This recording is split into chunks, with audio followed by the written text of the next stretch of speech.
Before you do anything else right now, before you scroll, before you skip ahead to the next thing waiting for your attention, I need you to hear this. God doesn't want it. Not about your worth, your calling, or your future. God is telling you not to do what is about to happen if you don't listen to this message.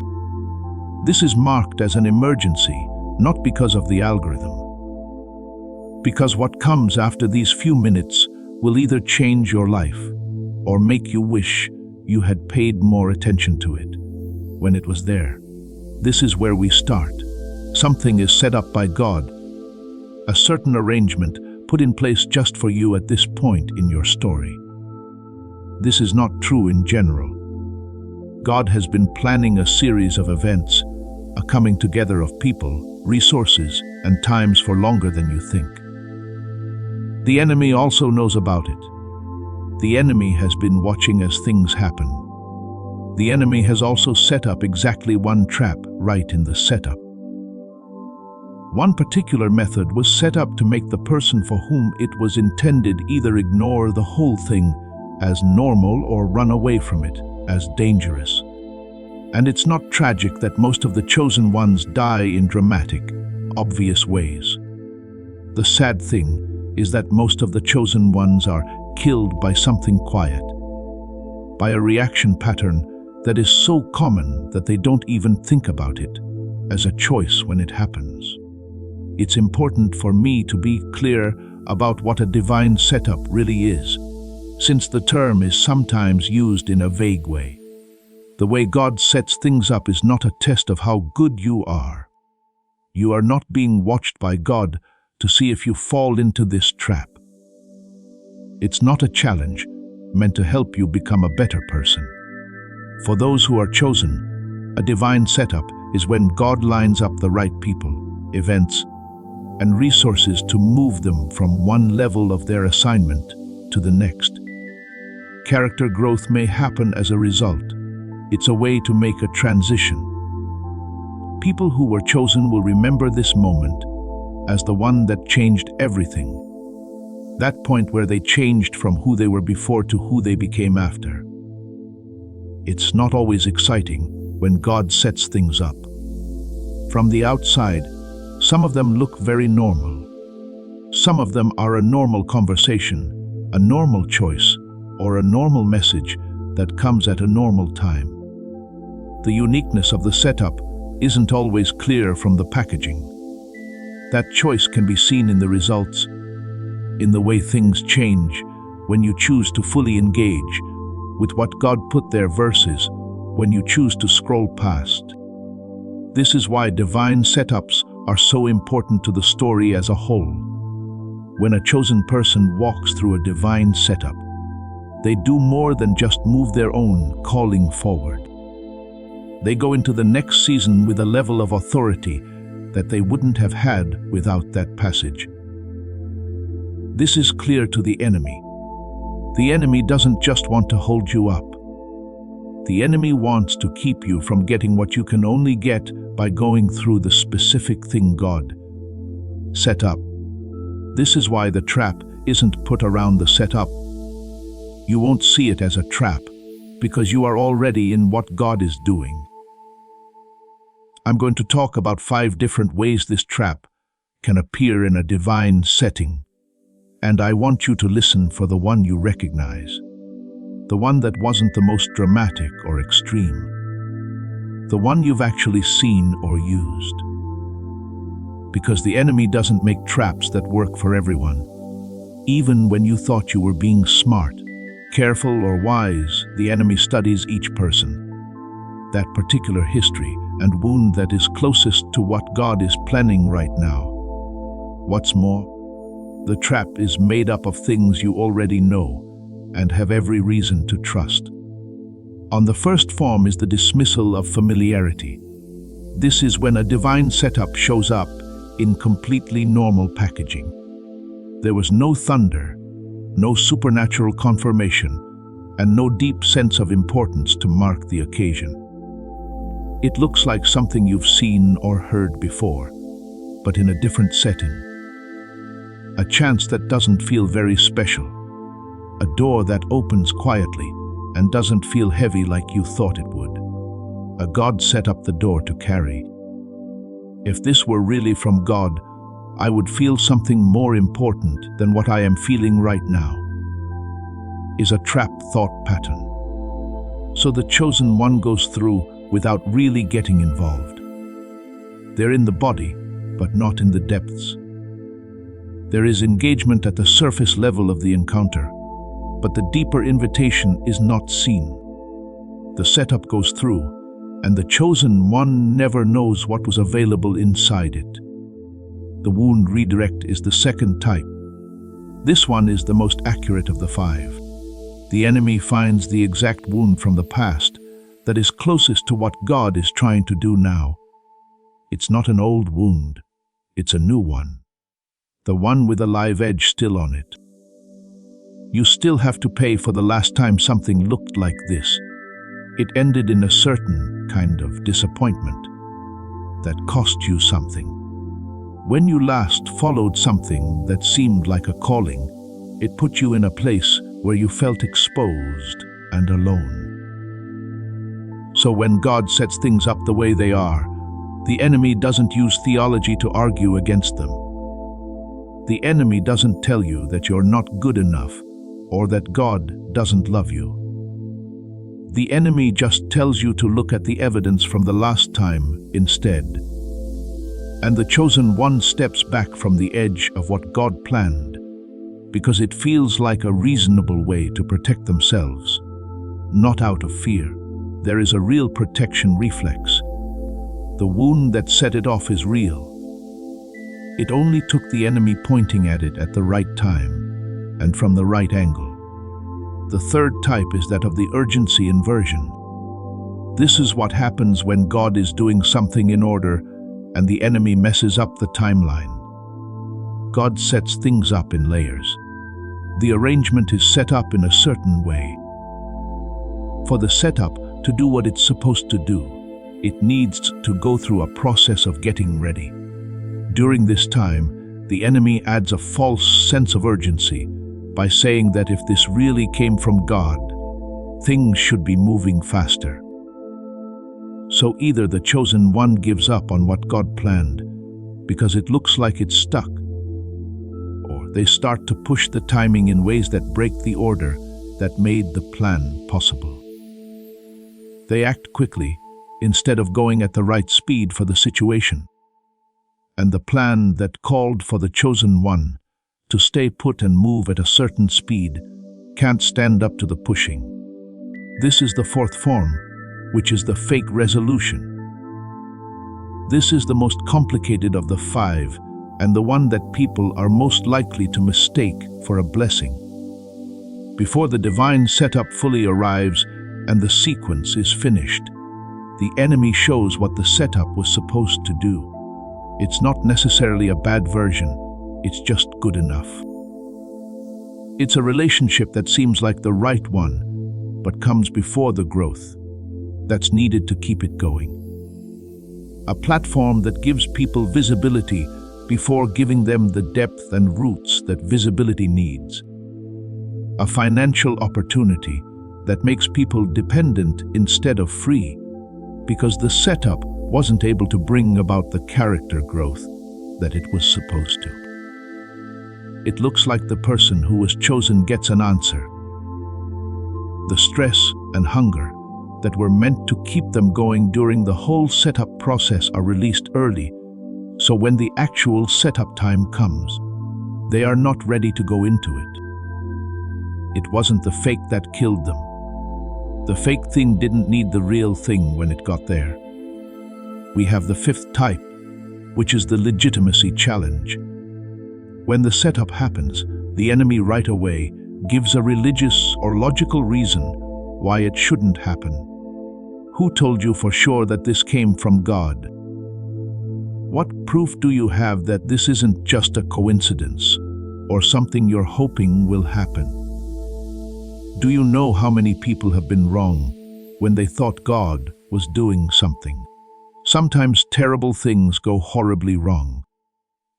This form works best against chosen ones who have a deep intellectual and spiritual life, value real discernment, and have seen others get off track by claiming divine guidance for decisions that were only good for themselves.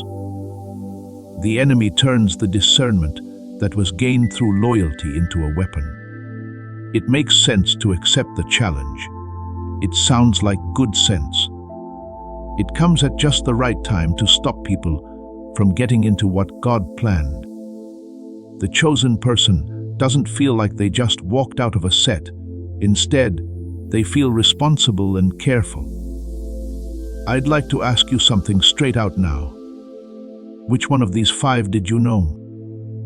Not the theologically most interesting one, the one that made your heart beat faster, or the one that fit a certain season you've been through or a certain time you are in now. The reason God told you, no, wasn't because the setup was too dangerous. This means that one of these 5 traps was set up by the enemy. And the most honest and skilled chosen ones walk right into the trap from inside the very thing God set up for their progress without even realizing it. Please know that every seed you plant in this mission grows into a torch that shines in someone else's darkness. Whether by buying a coffee, making a donation, or becoming a member of our community, does not go to a channel. Your actions are supporting a divine mission to save lost souls. But more than your support, we want your presence. When you head to our community through the link in the description or the pinned comment, you aren't just visiting a site. You are entering a community of like-minded believers. This is a sanctuary where you can post your prayer requests, lift up the burdens of others, and engage in daily discussions with a family that speaks the language of faith. Whether you are joining one of our membership tiers for deeper study, sowing a seed of faith, or simply joining our daily morning prayers, you are helping us build a global altar of worship. Heaven moves through willing voices, but it grows through a community that stands together. Each gift you give acts as living water for those in our community seeking healing and hope. Give, and it will be given to you, is the promise that sustains our shared mission. I invite you now to step out of the shadows and into this circle of prayer. Come with purpose, join the conversation, and plant your seed in fertile ground. Let's open the heavens together. Release your seed today, join our community, and see what God brings back into your life. We're going to do something different today. We'll have a good look at it before the time to decide comes. I'd like to know more about how the trap works. Not just the 5 types we talked about in the beginning of this message, the parts that make them work.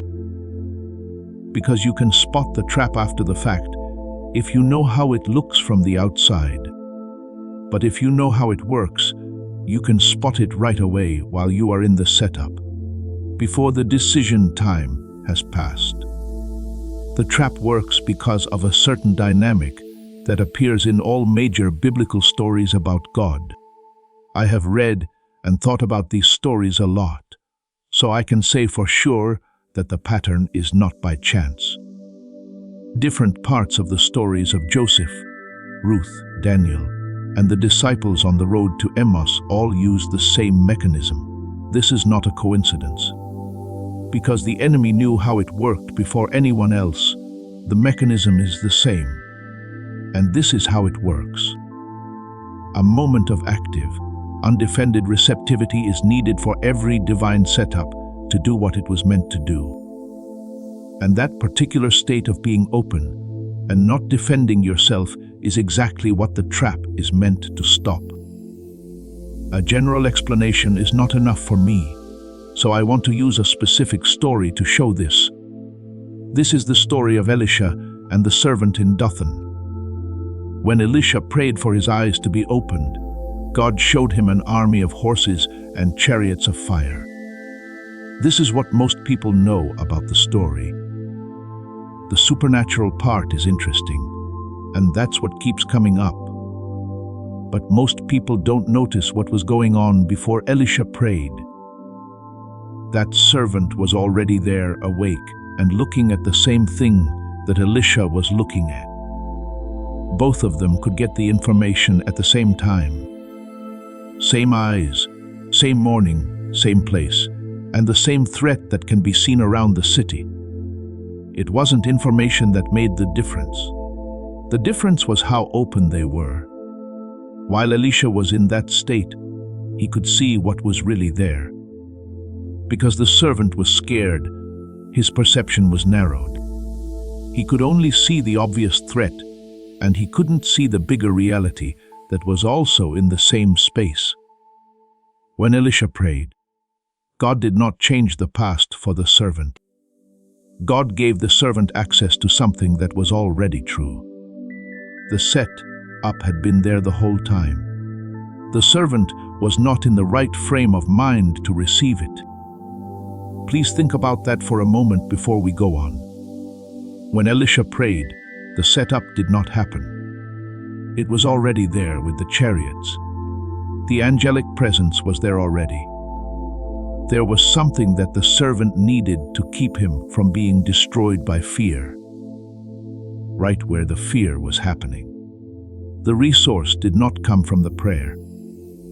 After the prayer, the receiver opened, and the resource that had been there, but hard to get to, was now there, and easy to get to. This is a model of what happens in a divine setting. The arrangement is ready to go as soon as you decide you are worthy. In order to receive it, you need to be open to it. This is the way things work in every divine arrangement. The plan is now in place. The possibilities, the timing, the people, and the help are all in the same place where you are. The arrangement's presence or absence doesn't make a difference between the chosen one who goes through it and the one who does it without ever knowing what was there. It's the presence or absence of the inside condition needed to take in what the arrangement has to offer. Now I want to talk about something that we haven't talked about much, because it makes us feel bad to say it directly. It's not a spiritual failure that most chosen ones aren't in that state of mind when the divine setup comes. They don't have a lack of faith, a character flaw, or proof that they aren't really chosen. There is a certain way that the brain processes information when it is under a lot of stress and pressure, and that way of processing affects the ability to be open and not defend yourself, which is exactly what a divine setup needs. We'll talk about this again in a few parts. I want you to keep it as a question for now. Even though you really want to receive what God has for you, why does the reception often feel unfair? Why does having a clear understanding come and go? When you feel very sure about something, why does it go away before you can fully act on it? An individual who has been under constant stress for a long time experiences a certain change in their brain. Something you can measure. Something that the Nobel Prize research we'll talk about later in this message directly deals with. This is what I want to name for now. This is when you really know something and then quickly lose touch with that knowledge. Being sure of something 1 minute and not sure of it the next. Being able to hear the signal clearly and then hear nothing is not a spiritual symptom. It has to do with the brain. And neurological problems can be fixed neurologically. Let me tell you about a real person whose name is Rachel, but whose story is true. And it's the story I get told in more ways than almost any other by people who are really interested in this content. Rachel had been in a certain stage of preparation for years. This wasn't passive preparation. It was active, committed, and expensive preparation. She had said yes to every chance to grow that came her way that season. She had worked on herself. The rules were set by her. She got rid of the debts, relationships, and thought patterns that she knew were holding her back. She was ready by every measure she knew of. Then the divine setup showed up. It wasn't what she had thought it would be like. It came to her as a clear invitation to move into a space that was close to her calling, but not quite her calling as she had been holding it. It came with an unusual messenger, someone she wouldn't have thought God would use based on what she knew about how God was working in her life. It came quietly, without an answer from the people she had been asking for an answer. And Rachel did 2 of the 5 things we listed in the first part of this message. She was honest, ready, and truly chosen. She used the familiarity dismissal because she didn't know what the packaging was. Afterward, she used the legitimacy challenge since the sources she had been looking at could not give her proof.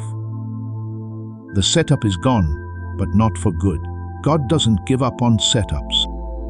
That being said, the sequence that was set up changed its shape. That window of time, people, and resources coming together in a very specific way was no longer there in the same way 6 months later. When Rachel finally found out what had been available, she didn't say anything dramatic about regret. There was a quiet sadness over the specific version of the thing that had been planned for that moment, but was no longer available in that form. Also, she talked about something I want to name specifically, because I've heard it enough times to know it's not just her. She said that in the weeks after the setup, she kept going back to the memory of the invitation, but not to think about it. Instead, she said, she kept reaching for the quality of what had been there in that first moment of contact.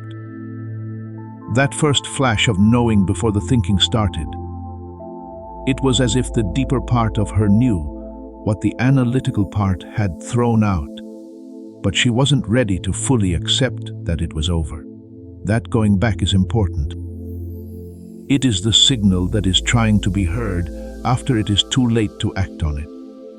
You can see that the receiver is trying to stay open after the transmission was ready.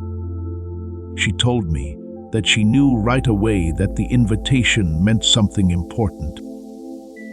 Below the level of her analytical evaluation, she knew something, but she couldn't hold on to that knowing while the analysis was going on. By the time she finished the discernment process she had learned, the knowing had gone away, and the analysis had done what it usually does when it doesn't have deep receptivity to balance it out. There was not enough evidence. But wait, let me say something about that experience. It's not a coincidence that knowing comes in the beginning of a divine setup and fades as it's analyzed. It's not intuition that you can't trust that wisdom traditions warn you about. At the moment it arrives, it is the most accurate signal that can be used. There is nothing wrong with the signal that makes it fade. The specific neurological condition of the receiver is what it is. Over time, stress and pressure can leave the brain with only a partial capacity. During this time, it becomes much harder to hold open awareness long enough to sustain a signal without immediately putting it into the categories of the analytical mind. The signal comes in. The analytical system starts working on it right away. Also, when the signal is processed, the surface information is kept, but the depth information is lost. You remember that something was important to you. You can't get to what the meaning was pointing to, and the setup that needed you to move from the depth of knowing to the memory of it is gone while you work on it. The problem has now been named with the accuracy it needs. We've given the 5 shapes the trap can take names. We've talked about what non-defended receptivity is and why it's important for a divine setup to deliver what it holds. We've also talked about what the trap is meant to stop. We've looked at the story of Elisha and the servant in Dothan. We've been with Rachel through the setup that went by and the specific grief of realizing what was available after the fact. And now I want to give you something that will change everything from now on. Not in the end. From the minute after this message is sent. When you do these three things, you'll improve what I'll call setup literacy. Knowing how to spot a divine setting while you're in it, rather than only after the fact. These are not general spiritual rules. These are real-world, specific steps that can be taken again and again to fix each of the three main failure modes we've found. I'll carefully explain each one, and then we'll do one of them together in this message before we end. The first practice is to stop and be still. This takes care of the first and fifth types of the trap, which are the familiarity dismissal and the legitimacy challenge. When something that might be a setup comes your way, you must be completely still for 30 seconds before you think about it. Run the discernment process, talk to anyone, or do anything else with the invitation's content. Not to listen for a voice or feel a feeling, but to stop the automatic processing of analysis that starts as soon as you become aware of something. At the neurological level, this is important. The analytical mind works at a certain speed and usually finds a solution quickly. The right side of the brain processes information more slowly because it has a deeper capacity for receiving it. This means that the analytical system has to take a moment to give its opinion on what is going on. It's not spiritual to be still for 30 seconds after an invitation comes in. It gives the whole brain a moment to take in what it sees before the faster analytical system sorts it into familiar groups and moves on. It seems too easy for most of the chosen ones to have tried this before. It wasn't a more advanced process that solved the problems that came up while they were still in the process of discernment. They got it done in 30 seconds that they didn't give themselves. There is a certain quality that the analytical system doesn't have that the deeper receptive process does. And you can feel that quality in the silence that follows an invitation before you start to analyze it. It has a certain kind of openness to it, like the question is left open instead of being pushed right away to be answered. Some people say it feels like warmth. Some people say it feels like a weight in the chest that isn't painful. Some people say it's just knowing something without knowing why they know it. No matter what the word is, the reading that the whole brain makes when both hemispheres have a chance to record what came in together before the left hemisphere starts the processing sequence that tends to narrow the field down to what is already known and put into categories. The signal journal is the second piece of practice. This talks about the second and fourth types of traps, which are the wound redirect and the counterfeit resolution. It's easy to use the signal journal. You write down every time you have the knowing I talked about in the last part of this message, the flash of recognition that comes before the analysis begins. Not the analysis or your judge of how reliable the signal is. What the raw signal felt like, where it was in your body, and what it pointed to at the most basic level before you started to think about it. This practice changes the dynamic because it makes a record that the analytical mind can't go back and look at again. A part of the reason the wound redirect works is that the analytical mind changes the meaning of the signal after the fact. It says that wasn't a real knowing. That was a wishful thought. The record from before the analysis is kept in the signal journal. Over time, as you look back at it, you start to notice a pattern in your own signals that your analytical mind can't ignore because you wrote it down before the analysis was finished. Because you have a record that is more accurate than the fresh memory that your analytical mind would rather work from, you start to trust your own signal. A lot of chosen ones have been in a place for years where they don't trust what they know. It's not that knowing isn't reliable, it's just that the analytical revision process has pushed it aside so many times that the signal is less clear, less sure of itself, and less eager to make itself known than the last time it did so. It was put through a process right away that showed it wasn't enough. This changes when the signal journal is added. There is no spiritual writing in it. It's based on facts. And over the course of weeks and months, evidence changes the chosen one's relationship with their own inner signal in a way that instruction alone does not. Setting up an assumption is the third practice. This talks about the third type of the trap, the urgency inversion. It is the most counterintuitive of the three. The setup assumption says that you start with the idea that God is planning something specific for you right now, even if you can't see it clearly yet. It's not a formula or a belief you're trying to make people believe. It's a way of being that changes what you pay attention to. You are looking for what the sequence needs when you are operating from the setup assumption instead of proof that the sequence is real.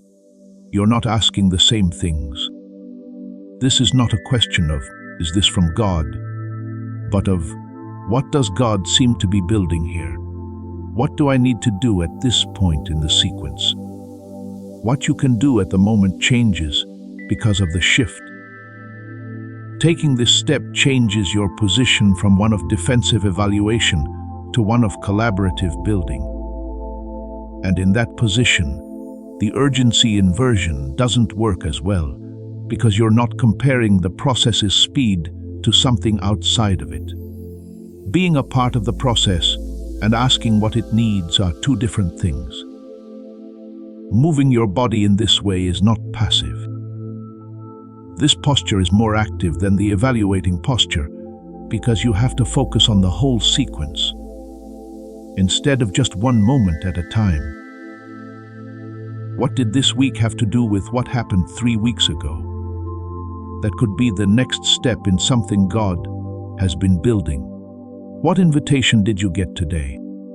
What door that looked like it shut was actually just redirected, not turned down?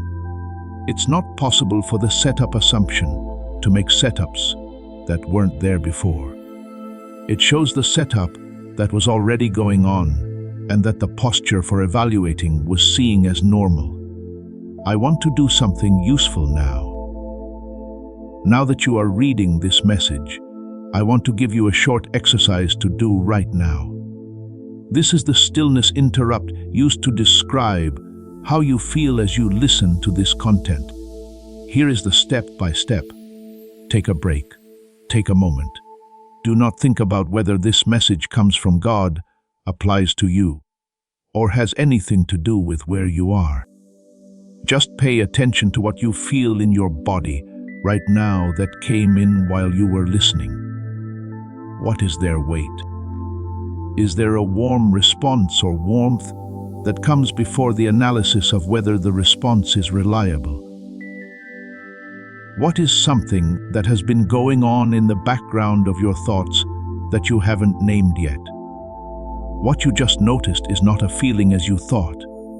That's a message. And the habit we're building is the habit of holding it, instead of solving it right away. Leaving it there for long enough to give you data that the analytical process can't get to on its own. The plan God has made doesn't need your emotional certainty. It needs you to be open to it. Being open to new things is also a skill that can be learned. One that, as we'll talk about later in this message, is based on a certain neurological foundation that can be fixed no matter how long the stress of your life has been wearing it down. Write down your signal right now. Write down what you saw in those 30 seconds. This is not an analysis. It's just the signal as it was before you decided what to do with it. There is a community here where those signals are respected instead of judged. It also does something when a chosen one names their signal in a place where other people are doing the same thing. The almost cycle starts to break up the isolation. There is more of the knowing instead of less of it right now. Something is happening in your life that works better when the person it was meant for is part of a group of people who are also learning to be open to what God has planned. Before we get to the end of this message, I want to talk about something that is related to everything we've talked about so far. All of the practices I just talked about depend on a certain level of openness in order to work. If the neurological disconnection that long-term pressure causes has lowered that baseline by a lot, the practices can help, but they can't get to the root of the problem. It's like telling someone how to swim well while they're working in a pool with half of the water taken out. The way you did it is right. The environment isn't good enough. What brings the environment back to life will be talked about next in this message. Why the solution is easier and more accessible than most people in this situation have been led to believe, and what rebuilds the neurological foundation that these practices need to work at their best. Let me tell you what the research actually says about what happens in the brain of someone who has been under a lot of stress, responsibility, and unresolved purpose tension for a long time. I'm going to give you a description that will be more accurate of your experience than most of the reasons people have given you for why you keep getting close to the edge, but not crossing it, even though you have tried hard and are truly committed to changing it. The Nobel Prize in 1981 went to Dr. Roger Sperry for his work on what neuroscientists call split brain function. Through years of careful clinical research, Dr. Sperry showed that the two sides of the brain are designed to work together. This synchronization is what makes the human mind's full processing power available. The left hemisphere's analytical precision and the right hemisphere's depth and receptivity are both working at the same time, adding to the same experience instead of switching off or competing with each other. It is normal for people in this state to be able to hold something open, receive a signal without immediately resolving it, and see the quality of a divine setup rather than just the invitation's content. It doesn't take any work. It's how the synchronized brain works by default. When the synchronization is thrown off, which happens over time as sustained pressure builds up and survival mode is activated, the left hemisphere takes over and the right hemisphere becomes mostly quiet. The person doesn't lose their ability to think and reason. They don't give up their faith, their hope, or their promise. What they lose is the ability for the two processing modes to work together without any problems, which is what makes whole brain awareness possible. The analytical system still works very well. What gets worse is the ability to receive information, which is what makes setup literacy possible. The ability to hold on to a signal before cleaning it up. The ability to know something at a level higher than thinking about it. The ability being talked about in the story of Alicia as being needed to see what is already there. This isn't a figure of speech or a spiritual reading of the facts. This is what the neurological data shows about what long-term pressure does to the brain's ability to work together. So, even though the three practices in Part 3 are useful and effective, they work better when the neurological foundation they need is restored to its normal level of function. The practices are like learning how to swim. The full pool is whole brain synchronization. This is the number that most people find hard to believe and then can't forget after hearing it. There is a natural ability for the whole brain to work together in children, so 98% of them are creatively genius level. The synchronization happens naturally, without any problems, and at the intended level. The same study says that less than 1 in 1,000 people still have that level of synchronization as adults. The rest are only using a portion of their potential, not because they chose to do so, but because modern life, with its constant stress, performance pressure, information overload, and stimulation, has slowly worn away the synchronization that wasn't meant to depend on anything. Take a moment to think about what that number means for a certain personality. The person who was born with the kind of assignment that needs the whole brain to understand, receive, and act on what God has planned will work for years or even decades, with only a small part of the brain power that the assignment needs. It's not a spiritual gap between being clear on your calling and being able to consistently get to the level of knowing that your calling needs in order to be fully lived out. There is a real difference in the level of synchronization between what the brain was designed to do and what it is doing now. An American woman talked about how she felt before she found the way to close this gap. She did everything possible. She tried every practice her community suggested, like prayer, writing in a journal, and meditation, but she kept having the same experience. She thought what they said. She couldn't feel what was really going on, not in her body and not in the way her days were lived. She said something cleared up after 10 days of something else. A channel that had been closed off was opened up all of a sudden. It wasn't because she worked harder. The receiver had been fixed. Something similar was said by a man from Texas.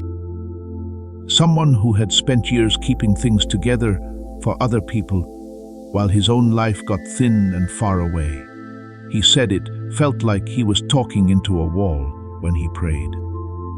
The frequency was right, but the receiver wasn't working. After 2 weeks, he woke up and said that his mind was fully functioning as it should. The fog had been there for so long that he had stopped noticing it as fog. That's because of what the team I'm about to talk about found.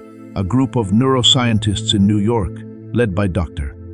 Daniel Barron, worked on this gap for years. Neurosync technology was used for more than an hour. This is the kind of whole brain activation protocol that is used in certain medical situations to get the two sides of the brain to work together again in healthy people. They took it through a very intense process of compression and refinement to get it down to a targeted 8-minute audio sequence that you should listen to every day with your eyes closed and headphones on. That's all the physical requirements. The smart switch is what they call it. In addition, the name is accurate. It doesn't make you smart in the way that an intelligence test does. Instead, it turns on the whole brain. You used that as your genius level default when you were a kid. The state in which the stillness interrupt does what it's supposed to do. The state where the signal journal starts to make a correct record more quickly than when the brain is only partly in sync. The state where the setup assumption is not something you're trying to hold on to out of faith, but something that comes naturally to you because your whole brain is picking up on what your partial brain is missing. The smart switch is what they call it. If you have tried other sound or frequency-based tools in the past and not been able to make the shift you were hoping for, Dr. Barron makes this very clear on the page where he offers this. Brainwave products focus on a specific area of brain activity.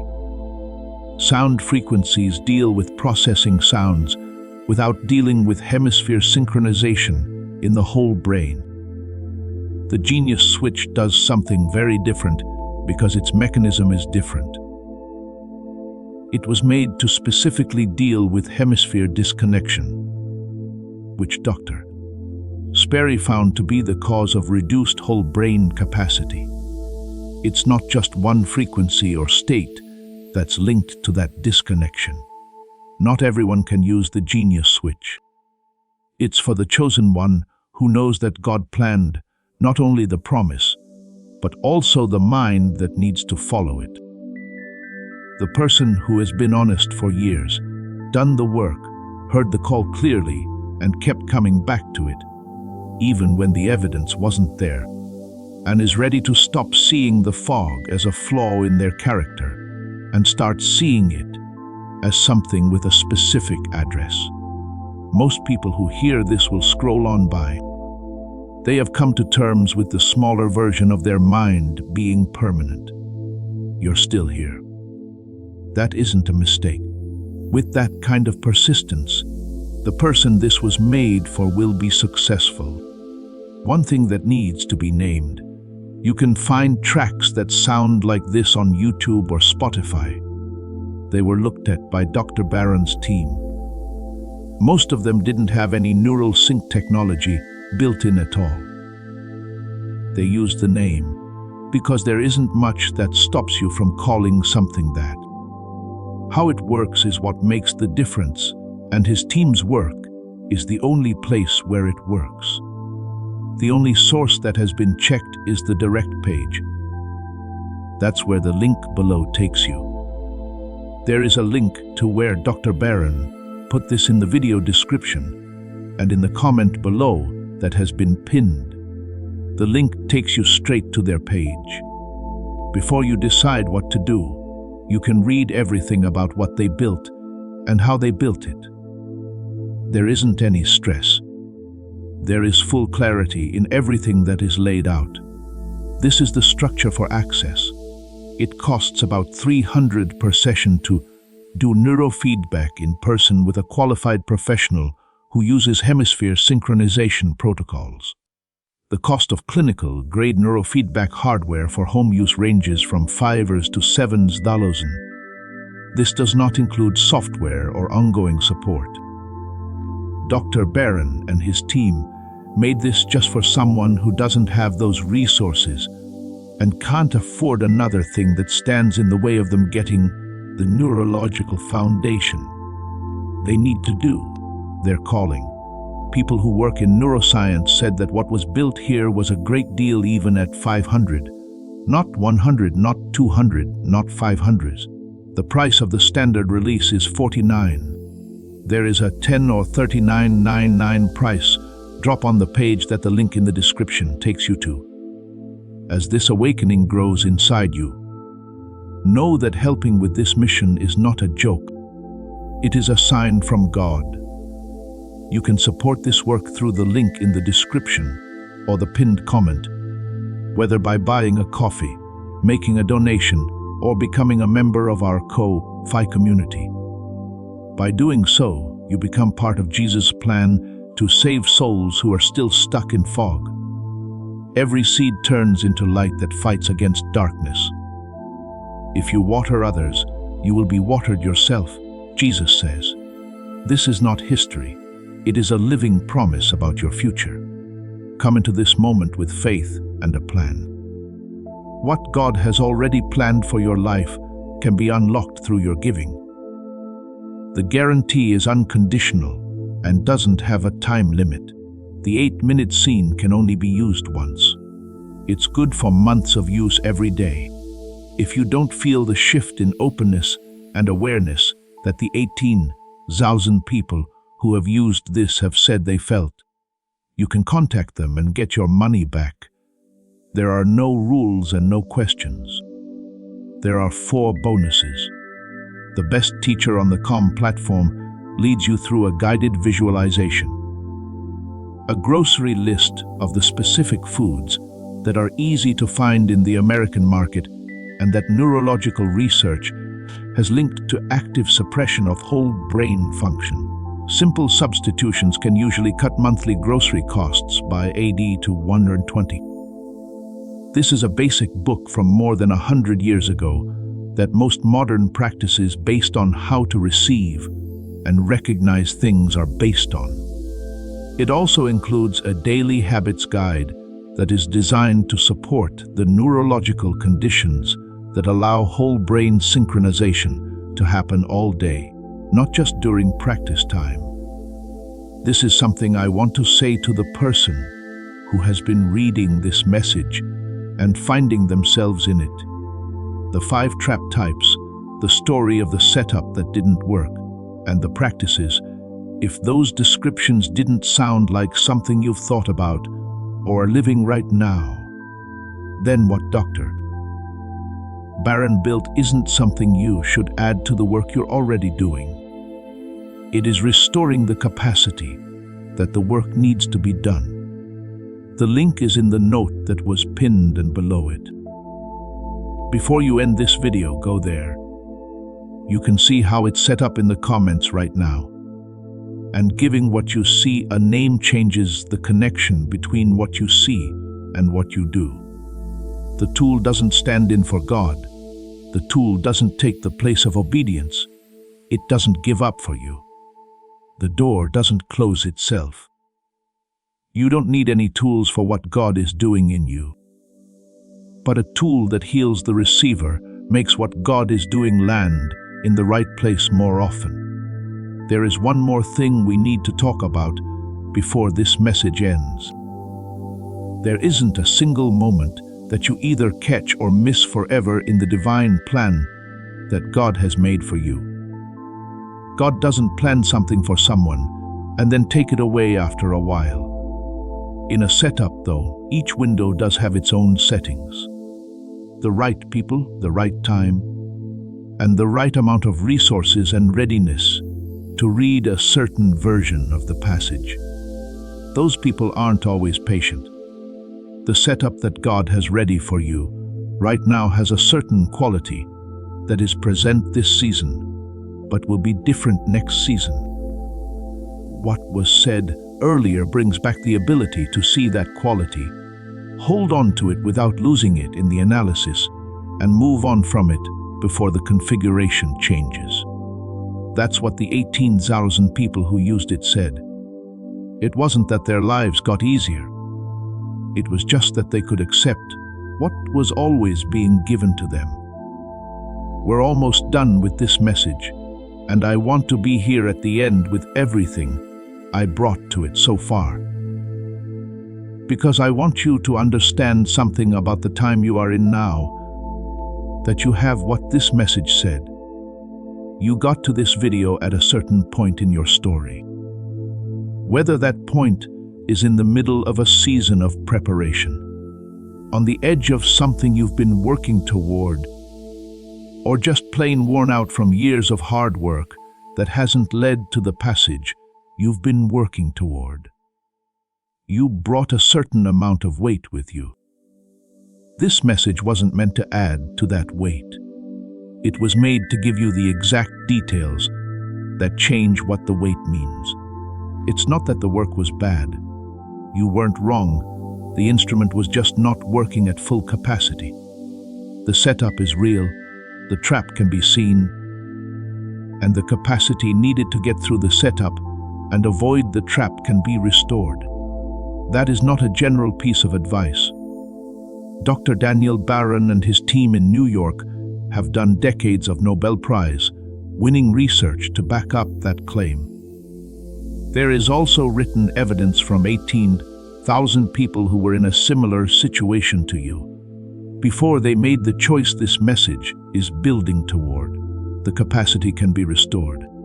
Not eventually, and not after a long process of extra preparation that starts today and lasts for 8 minutes a day. This is what I think about you based on the fact that you stayed for the whole message, not just a general one. Most of the people you know can't get to the level of commitment you have been showing.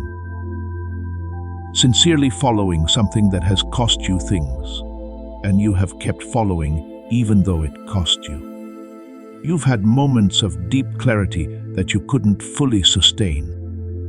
These moments have a little haunted you, like how a signal that you couldn't hold on to haunts the person who knows the signal was real.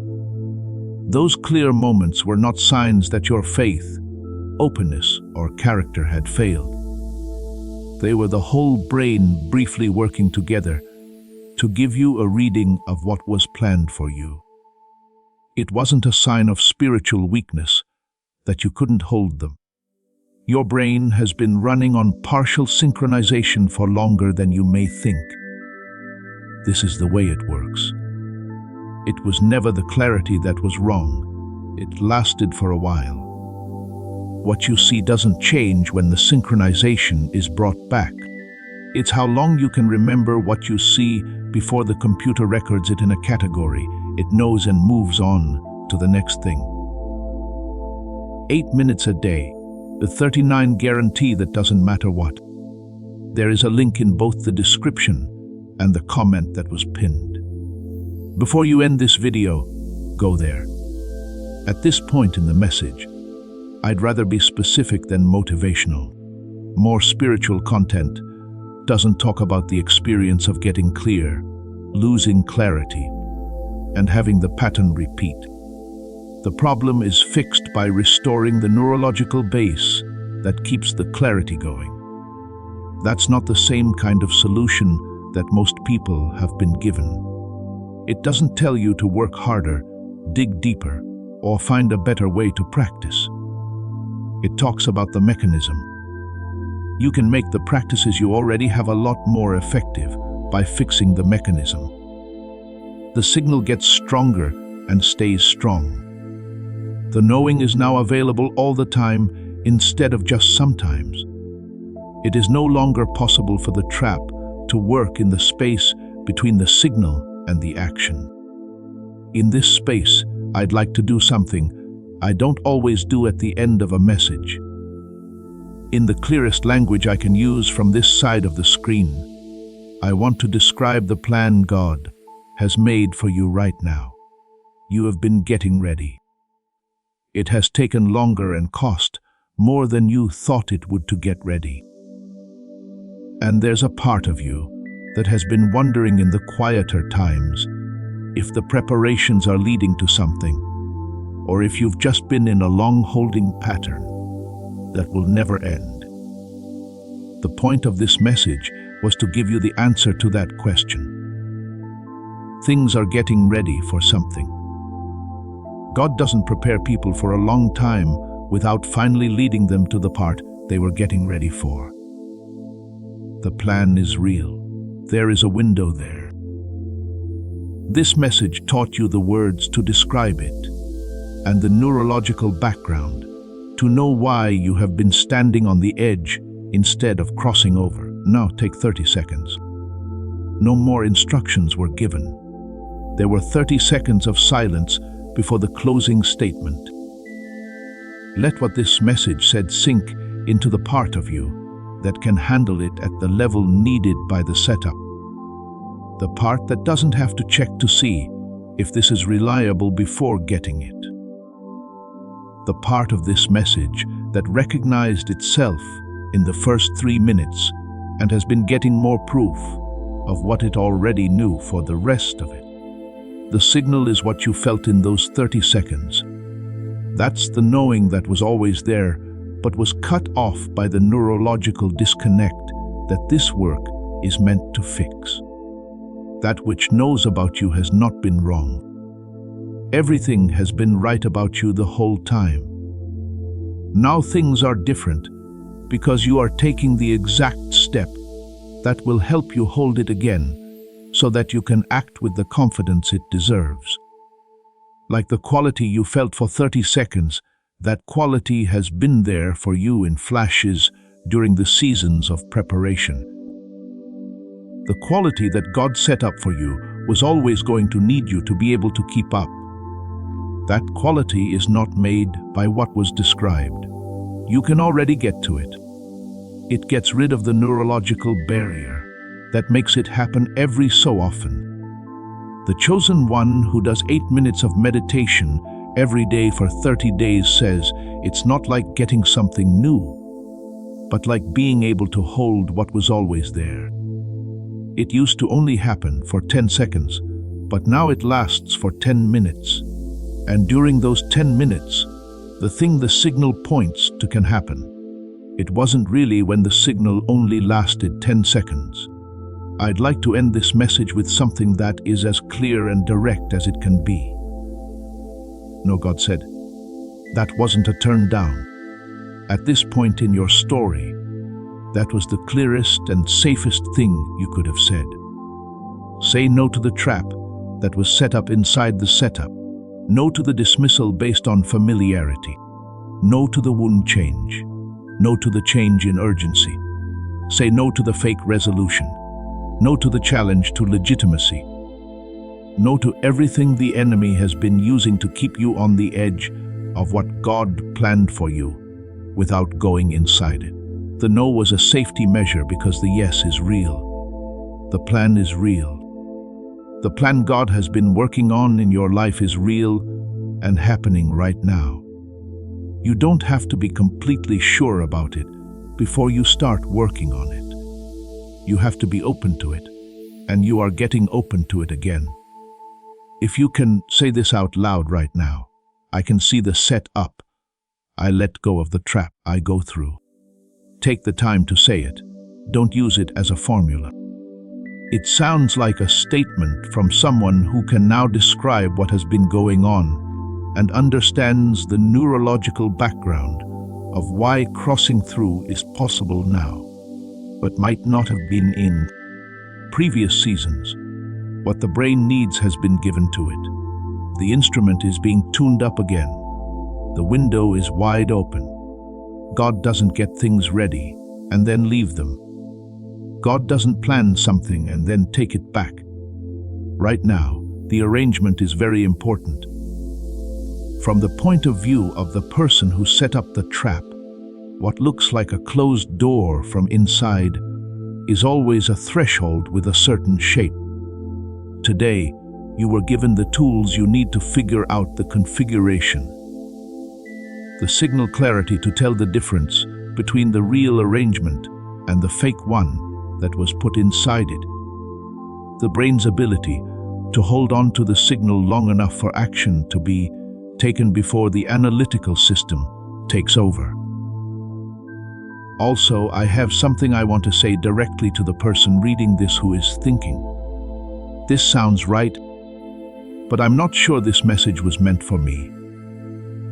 That particular thought that the message is only for people in a better or more certain situation than yours is the fifth trap form. The challenge to legitimacy was about the message itself, not how it was set up.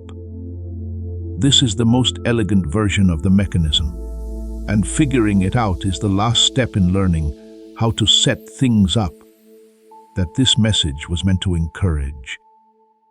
You're not in the almost cycle because someone else picked you instead.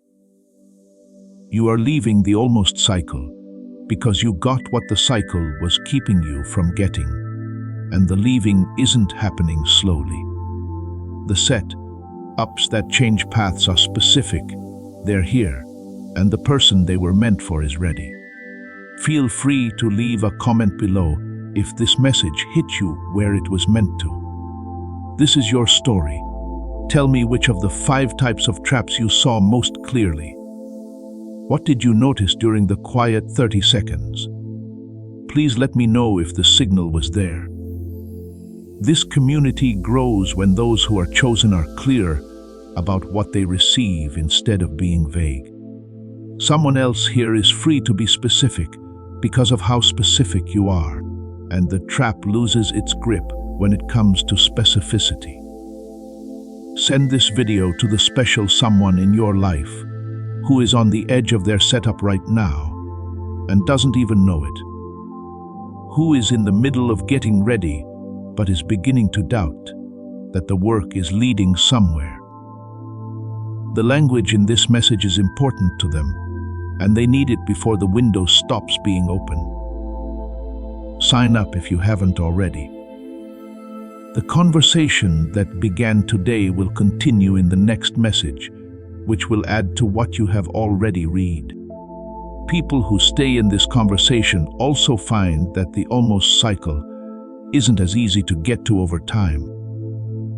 It wasn't because they became more spiritually disciplined, but because what they got in this space changed the spiritual and neurological base on which the cycle was built. I'll talk to you again in the next message. Show up as the person who can see the setup. You are about to enter your divine future, but remember, this breakthrough is not for you alone. Your testimony is the bridge someone else will use to reach their own miracle. Archangel Michael is inviting you to visit community through the link in the description or the pinned comment. Whether by buying a coffee, making a donation, or becoming a member of our community does not go to a channel. Your actions are supporting a divine mission to save lost souls. By joining our like-minded community, you are no longer praying in isolation. You are adding your voice to a global sanctuary where we discuss the word daily and stand in the gap for one another. This is not poetry when Jesus says, "Give and heaven will open over you." On this platform, every seed you plant turns into oil for your destiny, fire for your calling, and a hedge of safety for your family. Now is your time. Step into our community prayer wall, share your heart, and as you give, watch God multiply what you let go of. Let's finish this journey together. Visit our community now. Join the family and see your heavens open. Before we get to the end of this powerful story, let's reflect on this deep truth. You did not find this message by accident. This is a divine appointment meant specifically for you. You are being invited into a protected, faith-filled community at the link in the description and pinned comment, a place where divine abundance is not just a hope, but a promise built on the Word. By heading to the site right now, you are unlocking access to a sacred community of like-minded believers. When you join our membership tiers, you gain immediate entry to powerful content, daily devotions, and divine insights that are hidden from the world.